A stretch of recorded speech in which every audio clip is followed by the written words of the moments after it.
મિત્રો, ગુજરાતની અંદર દશા માતાના બે મંદિરો આવેલા છે. એક તો મીનાવાડા, બીજું છે મોરાગઢ ધામ. અત્યારે આપણે મુલાકાત લીધી છે મીનાવાડા ગામની અંદર. આ વાત છે 1999માં છઠ્ઠા મહિનામાં માતાજી આ જગ્યા ઉપર પ્રગટ થયા હતા.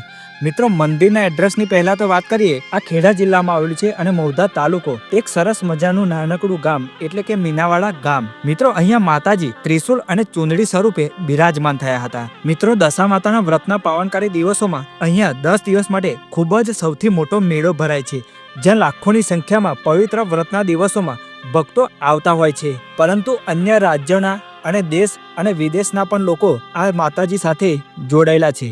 અહીં કહેવાય છે કે જે સાચા દિલથી માતાજીને પ્રાર્થના કરે છે તેની દરેક મનોકામનાઓ માતાજી પૂર્ણ કરે છે. મેળામાં માત્ર દર્શન જ નહીં પણ રંગીન સ્ટોલો, મીઠાઈઓ, રમકડા, વિવિધ મજા માણવા જેવી વસ્તુઓ પણ છે. નાનાથી લઈને મોટા સુધીની વસ્તુઓ પણ અહીંયા અવેલેબલ મળી જવાની છે. મિત્રો, અહીંયા એક મોહર નદી પણ સરસ મજાની આવેલી છે, જે મંદિરથી માત્ર અડધો કિલોમીટરના અંતરે તમને મોહર નદી જોવા મળશે. શારદાબાની ભેંસ પાણીની અંદર ફસાઈ ગઈ હતી એ જગ્યા પણ અત્યારે તમને સ્થિત જોવા મળે છે.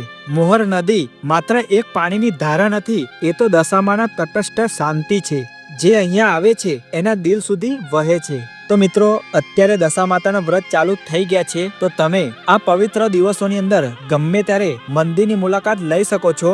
અને જો તમે આવ્યા છો કે નથી આવ્યા, કમેન્ટ બોક્સની અંદર જણાવી દેજો. અને મિત્રો, મીનાવાડા આવતા તમામ ભક્તો સુધી આપણી આ રીલ્સને વધુમાં વધુ શેર કરી દેજો, જેથી આવી જ અવનવી માહિતી એ ભક્તો સુધી મળતી રહે. જય દશામાં.